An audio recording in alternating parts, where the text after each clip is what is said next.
Hello, everyone, and thank you for your participation today in the digital marketing webinar, Purchase Path and Success Metrics. I'm Whitney Kometz, and I'm the marketer at Pubget. You won't hear too much from me today, as I'll be here to make sure everything runs smoothly. Joining with me today are the two webinar panelists, John Reese, Director of Business Development at Pubget, and Michael Yard, Director of Digital Strategy at Competitive Group. This webinar will conclude by the end of the hour. Now at this time, I'm going to hand the webinar off to our hosts. John and Michael, would you mind first giving a brief introduction so our panelists can get to know you a little better? Hello, everybody. Thank you for taking time out of your day today. This is John Reese, Director of Business Development, Media Solutions at Pubget. A little bit about me. I've been with Pubget for just over 5 months now. The prior 6 years I was with TripAdvisor, a well-known brand in the travel community. And collectively, I've spent 14 years in the advertising and online media business. I'm excited to bring and talk about B2C marketing practices. I'm excited to bring it to the B2B and science marketing space. Yep, and my name is Michael Yard. I am the Director of Digital Strategy at Competitive Group. I have been marketing for a little over 10 years, and the last 5 has been spent specifically in the life science industry.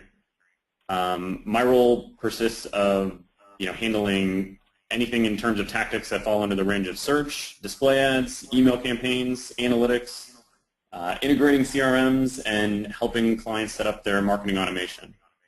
My portion of this is hopefully to help navigate any questions in terms of tracking and ensuring that you guys have all the answers to display advertising. All right, folks, we're going to get started. Next slide. The digital marketing purchase stream and success metrics. We opened up this webinar with the hypothesis that display advertising impacts downstream purchase behavior in a similar fashion as point source pollution has on rivers and shorelines. It's a rather dramatic point, intentionally, because we as marketers would like to pollute the minds of our target audience with our brand products and benefits. Next. To draw a line between the two points, point source pollution, emissions that can be attributed to a single discharge source. And the similarity that we can draw over to the purchase stream advertising is that mind share that can be attributed to a single advertisement. Next. The various stages of the purchase stream include suspects, prospects, leads, opportunities, and existing customers. These suspects are your target audience.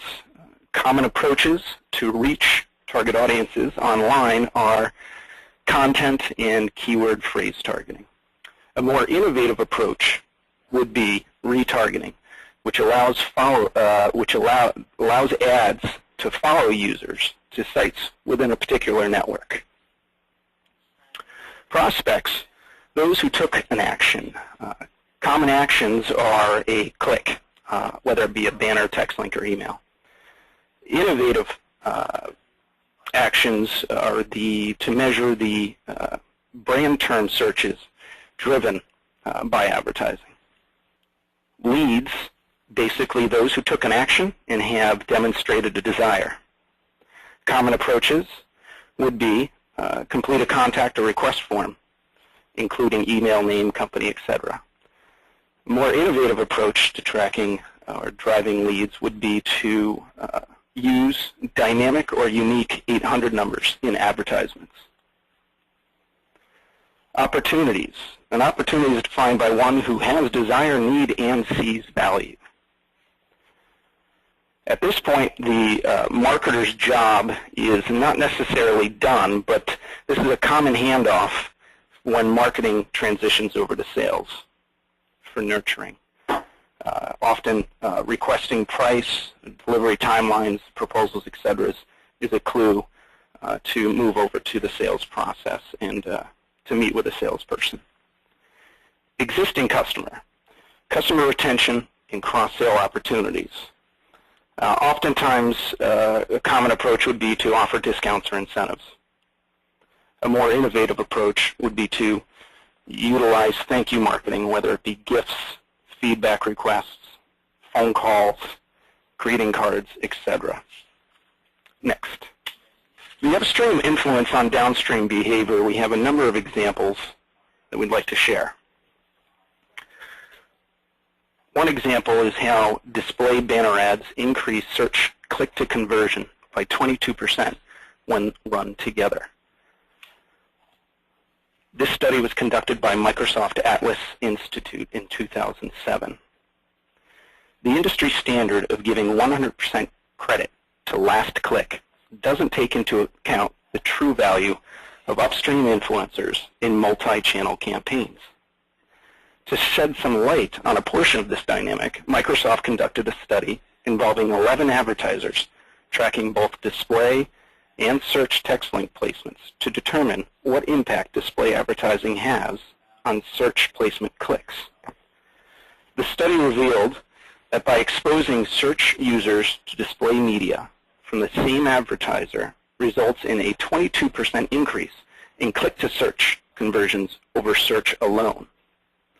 The key takeaway from this study, display and text link advertising campaigns should run simultaneously with similar or duplicate targeting parameters to yield the strongest performance results. Next.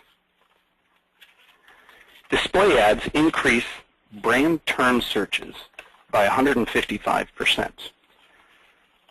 This study was conducted by Yahoo in 2010. Advertisers tend to separate their digital advertising. They think of search advertising for performance marketing and turn to display for branding. But the reality is that search advertising coupled with display advertising yields better results than when used independently.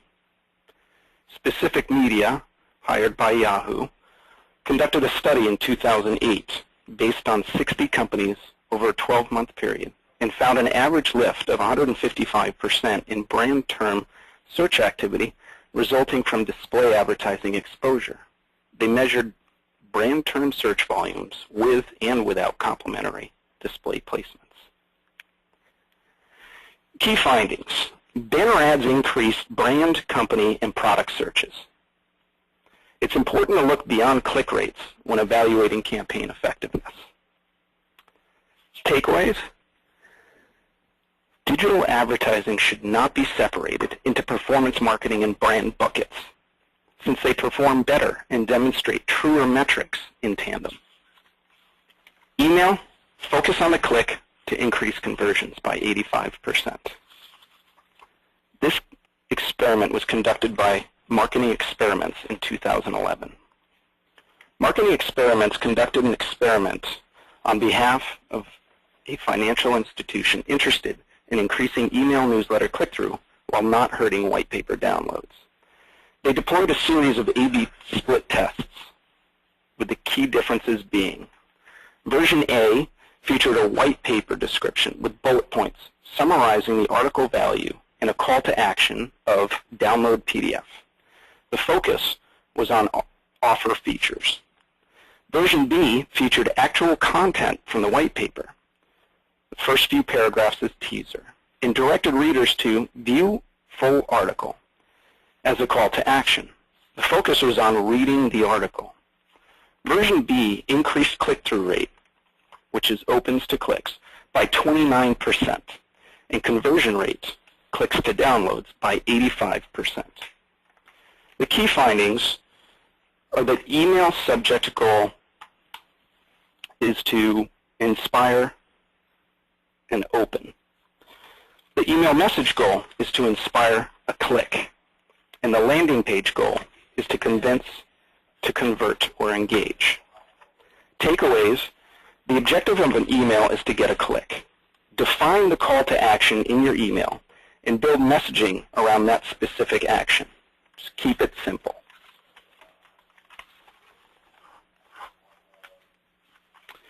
Whether CPM or CPC, it all comes down to CPA. The source of this information comes from iMedia Connection in 2006. The article is less study and more observation. The author delves into the strengths and weaknesses of various advertising pricing models for both sides of the advertising equation, the publisher and the advertiser, concluding that it all boils down to CPA eventually. As the most popular rate structure used today, dominated by the search marketing programs, CPC advertising allows companies of all sizes with budgets both large and small to benefit from cost-effective, results-driven online advertising. It also tends to work well across a wide range of marketing objectives, as it can provide great exposure online, driving audience, increasing sales, and growing new registrations. Key findings. CPM risk is placed on the advertiser. The publisher is guaranteed revenue, while the advertiser is not. The CPC option shares risk by both the publisher and the advertiser, with a vested interest in driving click activity to generate revenue on both sides. The CPA is riskier for the publisher, as the advertiser only pays when an action is achieved. Key takeaways. Determine the target cost per action metrics of your campaign prior to launch to accurately assess performance later. Advertisers and publishers need to work together in executing campaign optimization strategies to achieve long-term CPA goals. Next. Expanding email database yields 35x ROI. This is a Pubget case study where we partnered with Keystone Symposia. Keystone Symposia purchased access to our email mining tool that extracts article, PI, or author name, email, and article URL associated with targeted keywords or phrases, with the goal of building and broadening their email database. After utilizing the tool and connecting with a number of prospective customers via email, our client, Keystone Symposia, informed us of the cost versus return metrics exceeding 35x. Key findings here.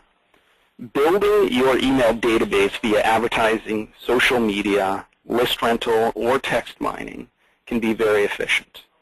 Consider remarketing and lifetime value of email marketing, and the ROI metrics increase dramatically. Key takeaway, email marketing is very efficient and yields value for both short and long-term objectives. Attract attention, generate interest, and ask for click to increase banner ad conversions by 285%. Another study conducted by Marketing Experiments in the fall of 2011. The folks at Marketing Experts conducted an experiment on behalf of a company interested in driving PDF downloads to a free guide, and they wanted to know which two ads would be best to run. The primary differences in the ads are message and call to action.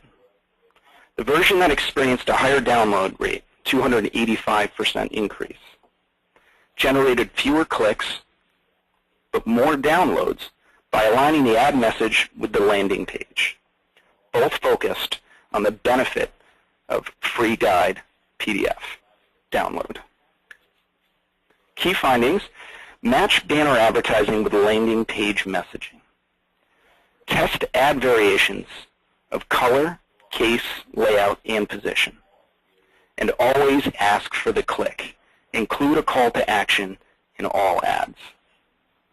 Takeaway, align display ad and landing page messaging with a singular call to action and focus to increase desired outcome beyond click rate alone.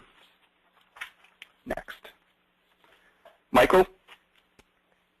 Thanks, John. So, yeah, to John's last point, there's been a lot of testing around what makes a good display ad. And, we kind of went through some of the best practices on, what you should be doing, maybe even some of the things that you shouldn't necessarily be doing. But When it comes to our industry, focusing really on the lab researcher, it's really important to note how researchers react differently to different display ads. And our job as marketers is really to speak directly to the researchers based on the motivation that's driving them. So here's a set of advertisements. We've pulled all of these off of the web during the month of May. And most of them animate, but they all kind of end with a call to action, satisfying what John had just mentioned, which was, asking for that click. How they go about doing that is different. On the next slide, here's a list of purchase motivations by market segment that bioinformatics put together. They did a really good job on, building out a survey, both on the academic side and on the industry side, to find out really what is driving researchers when they're looking for, purchasing a new product that they've never used previously. So you can kind of see that everything, both on academic and in industry, it really relates very similar, with the exception of on the academic side, price was much more of a driving factor, and on the industrial side, technology was one that really stood out. Using this information, we can actually build some of these motivations back into our advertisements. And so what we'd like to do is just take a look at the set of ads that we just showed and kind of go through some of those. So on the next slide, we've got two ads here. The first one on the left, top left, is a Life Technologies ad that is basically a special promotion. So even though price ranked very high for academics, special promotions on the last screen was relatively low for both situations, in a case where the researcher had not used the product previously. The lower ad, the BD ad, it's actually pushing a new product announcement, and along with that, their call to action is that they're going to give you a free sample. This was the top factor for both researchers, academically and industrially, and it's one of the most driving factors for coming out with a new product. So our conclusion and takeaway is that both of these ads probably did very well, but they were definitely geared towards different audiences. Whereas the BDU ad was going after a broader audience, people who were going to look to use this product for the first time. The Life ad was probably geared more towards their current customers. The one thing to note is that on the Life ad, it was a pretty significant savings, 35%, and it was run during the last week of the last month in the quarter. So certainly special promotion.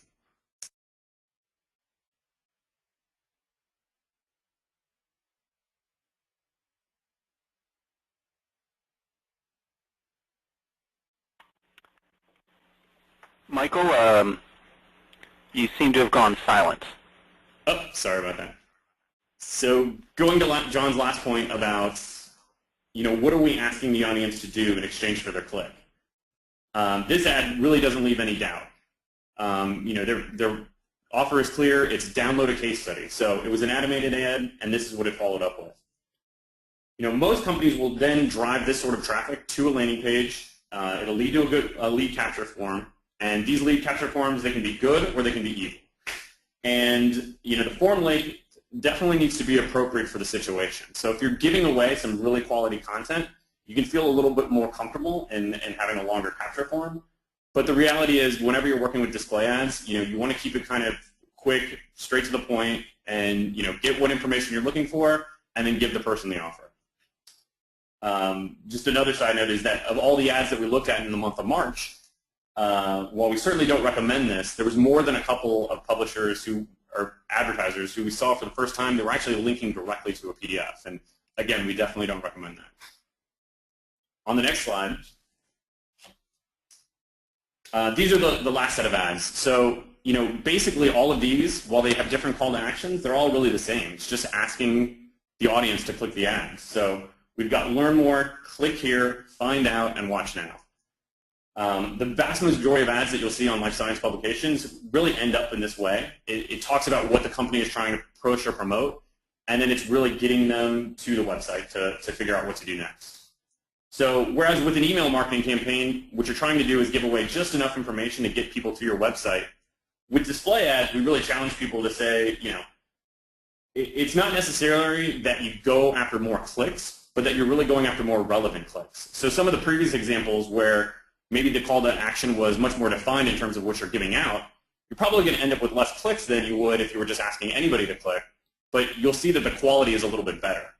And really the best way to find out if that's true or not for your business is to split test. Run the exact same ad in the same position on the same publisher and just have two versions with different call to actions and different landing pages, and you'll find out very quickly. On the next slide, so we've kind of gotten through some of the stuff that motivates a researcher when they're looking at advertisements, but it's also important to know that while I don't want to spend a ton of time on this, that even within academic and industry, there's different types of segments that you have to worry about. So this is really where your company's engagement strategy comes in.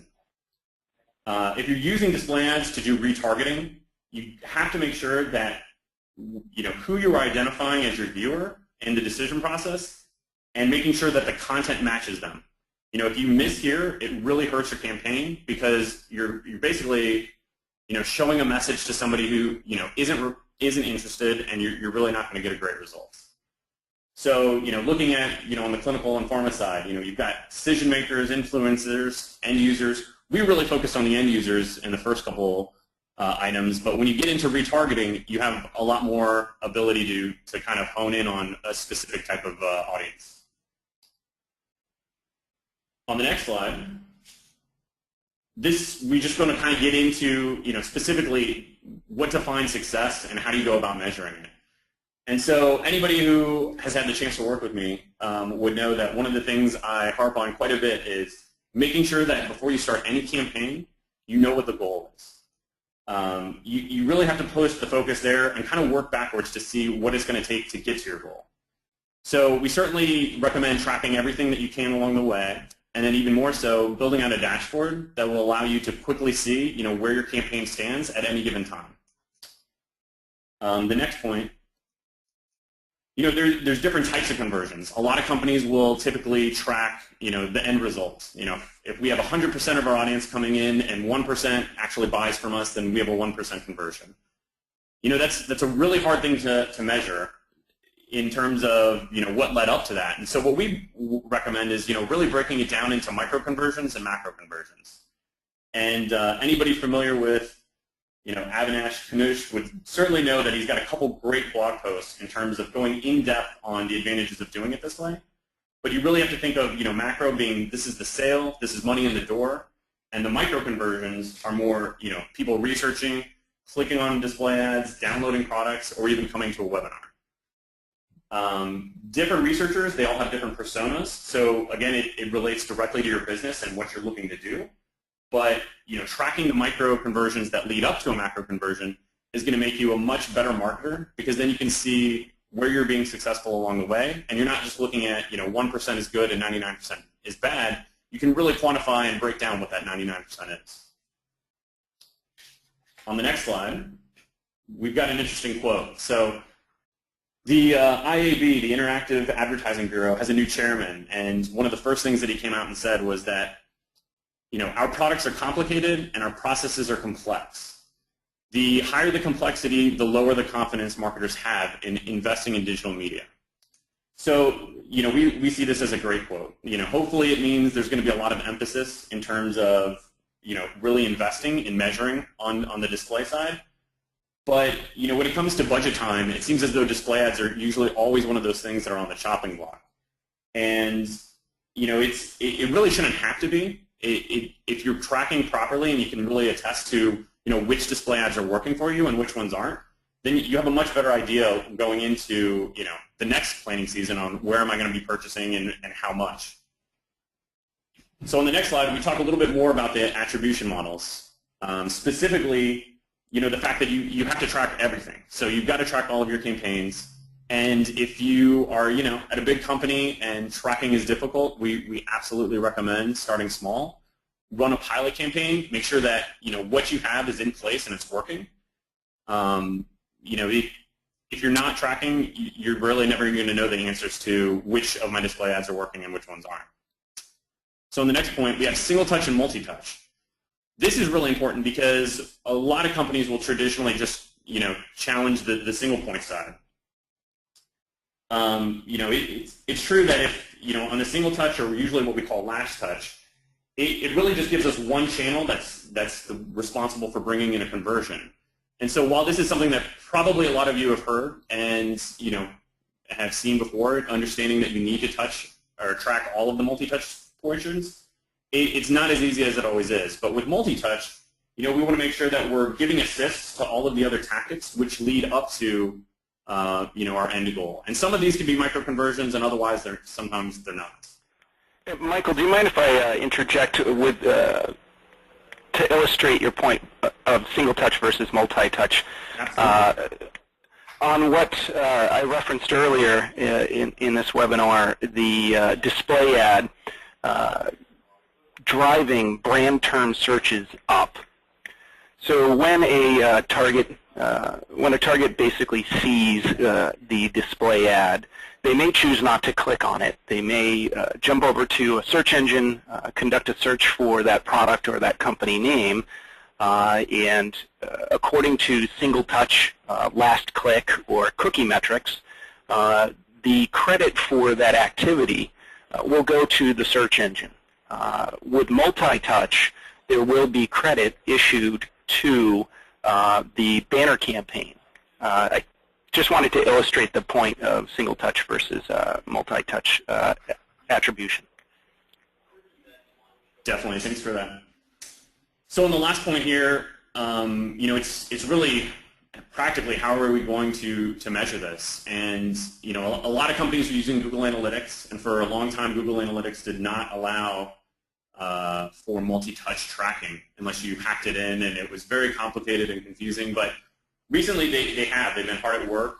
Multi-channel funnels is now certainly something that's part of what they're doing and promoting, and you can track users for up to a month or more and basically see everything that they did up until the point where you're satisfied and they've reached one of your goals. If your company's using any other type of tracking, then you're probably paying for it, not with your data, but with actual dollars. And so there's a good chance that those dollars have been used to invest into multi-touch tracking as well. So, definitely take a look, and, circling back to the top here is really, set up a pilot campaign if you're not already doing it. See what the data looks like after a month or two, and you'll probably be pleasantly surprised. So then, John, back to you, I guess, for this last slide. Certainly. Just to summarize the points that we've made throughout the webinar thus far, number one is don't be fooled by click alone. There's a lot more going on before that click in most online campaigns. Focus on the call to action. I know Michael illustrated a number of points along this point, and we shared some conversion metrics to justify this. So be sure to focus your ads with a call to action. And lastly, include upstream influencers in performance metrics, whether it be Google Analytics or a paid tracking program. It's vital that you know how exactly your campaigns are performing. We'd like to open up the webinar to any questions you may or may not have. Hello, this is Whitney again. I'm going to be moderating the Q&A session. So I know some of you have started asking questions already. You may continue to ask so by typing in the questions box. Those questions, as a reminder, will go only to me. So if it's something that you wish to remain private and, one for John or Michael to follow up with you personally offline, don't worry, all those details will remain private. And I'm going to get going with some that we have already been asked. And the first I can answer. So number one is, will the presentation be available after this session? And the answer is yes. We will be emailing out both the presentation itself as well as and we will also post a recorded version of the webinar. So if you have colleagues who missed it or just want to keep it on file, that will be made available as well. And now we're going to get into some questions that I can hand off to John or Michael. And guys, since most of these were not directed towards either of you, I think what would make sense is just for you to jump in and answer a question if you feel it falls within your area of expertise. And just to make it easy for everyone who is listening, please start by saying, hi, this is John, or hi, this is Michael. So first is, and this goes to what I believe was something that Michael was pointing out on the banner ad campaign, was that, numbers such as, save X% or, get something free tend to thrive pretty well. And I was wondering if you have heard anything on research as opposed to what numbers themselves psychologically have the best conversion rate. And obviously 100% free is great, but when we're not doing 100% free, does 29% work better than 33%? So please jump in on something like that. Michael, I guess I could take I could take a portion of that question from the consumer mindset, being that that's where my most recent experience prior to coming to Pubget. We found in the consumer travel industry that the number, the engagement or click-through numbers increased significantly with discounts that exceeded 15%. Anything less than that, and we did not see much of a jump in engagement. Perhaps Michael can speak to more of the life sciences. Yeah, actually I was going to say thank you for that, because that is not information that I have. However, I do know that, looking across the board from just seeing these ads month to month, the one that we pointed out earlier in the presentation that Life did, it was a pretty significant discount. You usually don't see discounts offered that high, so I'm sure that it probably made a pretty good impact. But that's a great question, and I will look into that and maybe answer that offline as well. The next question I have is regards to social media. So we're seeing more marketers in life science try to make sense of social media. And Michael and John, I'm wondering if you've seen any of your clients have any value in using ads to increase engagement, not in the social media sense, whether it's driving people to be more engaged when they see them at conferences or to increase buying at targeted institutions or whatnot. So please answer if you feel like it's something that you've worked with.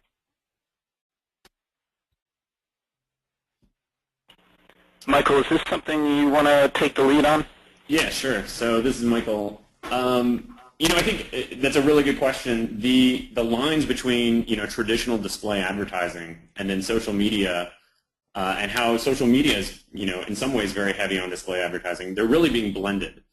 So some of the advantages of working with a publisher in the past or working with a social media network, you can now get on either one. So in the case of publishers within our industry, it's really nice to be able to run display ads and focus on a specific group, based on whatever the publication is related around.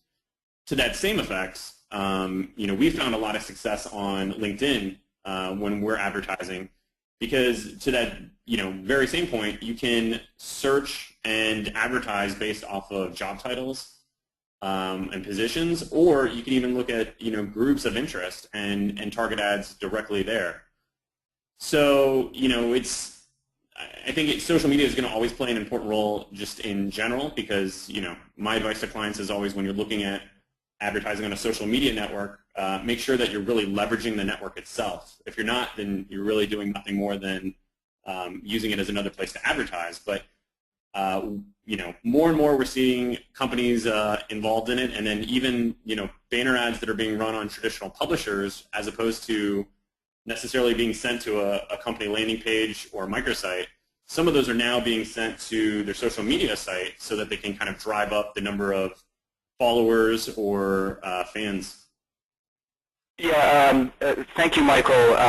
From again, my perspective from the consumer space is the social marketing is a well-suited channel for loyalty, the existing customer retention. Once you have that person following you on Facebook, liking you on Facebook or following you on Twitter, it's a great channel to essentially build loyalty and keep that relationship going. I'm not well versed in the developing or establishing new relationships via social media. So in my opinion, and from the consumer, business to consumer marketing perspective, it is a good tool for building existing relationships and reinforcing them. Great, thank you, John. Next question is, so Michael, you mentioned that folks will use case studies sometimes. What about using research content, something that might be published as a call to action? So a more creative way of using some of the digital reprints. So Michael, John, can either of you talk about the use of connecting your brand to some of the academic research that maybe it powers? I guess I'll take that one. From the Pubget perspective, we are a life science article search engine, and much of the value that we bring is in the audience that we have. There's a large number of researchers that are looking for studies to support their research efforts and to perhaps lead them into new directions. And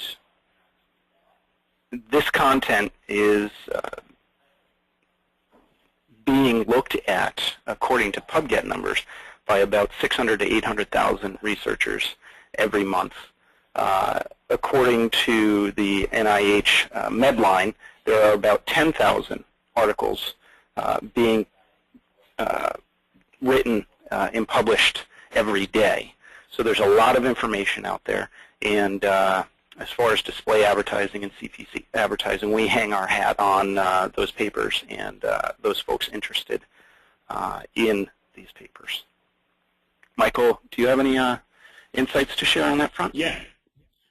To just add, I mean, one of the big things that we always advise clients on, especially in the digital side and really with all B2B marketing, is your content is what's driving all of this. So it's always relating back to content and your content marketing strategy. And if you want to work on specific tactics, whether it's email or search engine optimization, if you have good quality content, you'll always be in a good spot. So I would say start with your content, build a map of what assets you do have, and then build the marketing around it. Okay, just to let everyone know, I have 2 questions left, and then we will be wrapping this up. So the second to last question is going back to metrics. So I think the really common metric is percent of people clicking or number of people clicking, maybe conversion rate after they click. Can we, could the two of you go a little more into depth about metrics outside, the percents that click that you find to be particularly effective in telling about engagement? And you also mentioned something about cookies. So can we talk a little bit more about what cookies can do in terms of helping you get a little more data on the audience and adding to those multi-touch campaigns?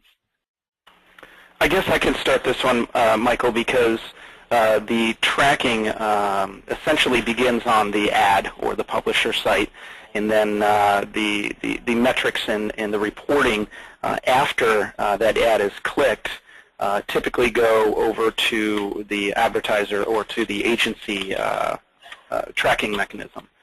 So as far as cookies go, I think we all know that the cookie is dropped when an ad loads on the page as far as an impression.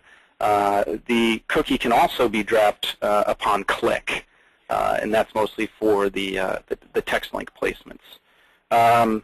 As far as the metrics that we can provide as a publisher, you're really looking at the impression and the click. With emails, you can look at the total number sent, you can look at open rate, and you can look at clicks as well. So as far as metrics go from the publisher point of view, we don't have our hands in a lot of data as far as engagement and time spent viewing a video or time spent on a landing page, etc. And I think that Michael with his agency experience and access to tracking, can perhaps share quite a bit more information along this lines. Right. So, after somebody clicks an ad, we try to get as much information that we can about that person. First and foremost, we want to see, is this somebody that we've seen before? So if we have marketing automation in place, or if we have dropped a cookie on them previously, that's information that we would then know, and then we can certainly use as part of that experience going forward. Even in cases, though, where we don't know anything about them prior, we can certainly leverage a couple services.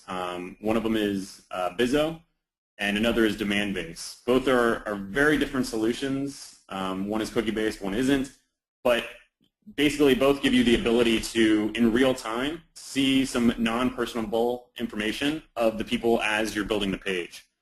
So what we've been playing around with and really like doing is, as a page is being loaded, we try to get the information that we know about them already, and then the information that we're being fed from another service, and then we build a custom message directed, specifically to them. The end result ends up being, a much higher conversion rate because we're speaking directly to the audience that we're trying to reach, and we can actually get away with asking a lot less on a form because a lot of those supplemental values will actually be filled in.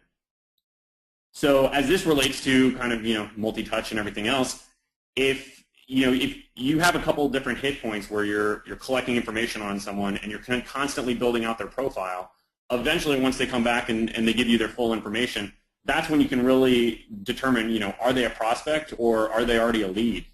Where are they within the sales funnel, and what should we do with them next? And it's something that companies spend a lot of time looking at in terms of how far in depth they want to go as far as tracking. But again, the advice relates back to, start small and build it up as you need more information. All right, great. And I just got another question in for Michael, so we still have two more. And Michael, you discussed focusing on micro and macro conversions in advertising. And the question was, in the life sciences, how often are we actually seeing macro conversions? And the suggestion was that this might be more for reagents compared to larger lab equipment. And do you see that as correct? Yeah, that's true. I mean, if you're selling capital equipment and it's, over $100,000, you're not getting a lot of those sales directly on your website. But it's still something where if your business is selling equipment at that price level, you really ought to have a CRM in place that is allowing you to track, not just one individual, but all the company or all the employees of that company, all the way up into that purchase. So, going back to the slide that shows, you've got your suspects. These are people who, they just really want to know what you know. You have your prospects, who are anybody who you know something about, but you really need to build out a much more significant profile in order to find out information about them. You have qualified leads, which are folks who, not only do you have a lot of information about them, but they've really, told you that they look like your ideal customer and they might be interested. And then you've got your opportunities. And that's usually when the marketing team is, kind of done with our job, and we're handing it off to the sales folks. We give them all the information that we have about not just the individual, but the company themselves that might be making this purchase. And we kind of step back. So every company has a little bit of a different practice, but if you are going to continue marketing to those people, you got to make sure you're not jumping over what the sales guy is saying. But at the end of the day, you really want to make sure that even for the larger ticket items, you're still tracking as much as you can and building out those profiles, and absolutely have to be looking at micro conversions as well. Yeah, and I'd like to add to that, by closing the loop on the micro and macro data that Michael spoke to, as a publisher in our optimization strategies and efforts, it's really important that we optimize campaigns, change the dynamics of the campaigns based on what we've learned through that 4-week or 8-week or 12-week test. Take what we learned, revise the campaign in any manner that we feel will improve performance, and essentially begin that data collection process over. It's a cyclical process, and it's basically learn, apply, learn some more, reapply, learn some more, etc. And that's how you build long-term relationships as a publisher and as an advertiser. All right, and last question. Let's try to make it quick so that we are considerate of the rest of everyone's meeting here. And that question is, there are a lot of reference sources. Are there any recommended readings? I guess we will be sharing the PDFs or URLs for all the data points cited in this webinar. They will be included in the follow-up piece, and I would invite any webinar attendees to reach out to either Michael or myself if you'd like to dig in a little deeper into any of the points made, or if you would, if you feel there's anything else that we might be able to shed light on for you. I know that Michael and myself are very passionate about the digital media space. We love what we do. We love what we've learned, and we are very thirsty to learn more about the industry and our particular pains that marketers are enduring, and how we may or may not be able to help them. Yeah, and the only piece I would add as far as recommended reading, check out Marketing Experiments. It was one of the topics that John has cited, especially the attract attention, generate interest, and ask for the click. They show how, they kind of put the science behind display advertising, and it's a little older now, but it's certainly something that, I think everybody who sees it for the first time gets really excited, and you don't even have to read it. They have a pretty good video online, so you can actually just sit there and watch, so it works out really well. Great. Well, thank you, everybody. We certainly enjoyed ourselves. We hope you did, and please reach out to either Michael or myself with any questions or wants.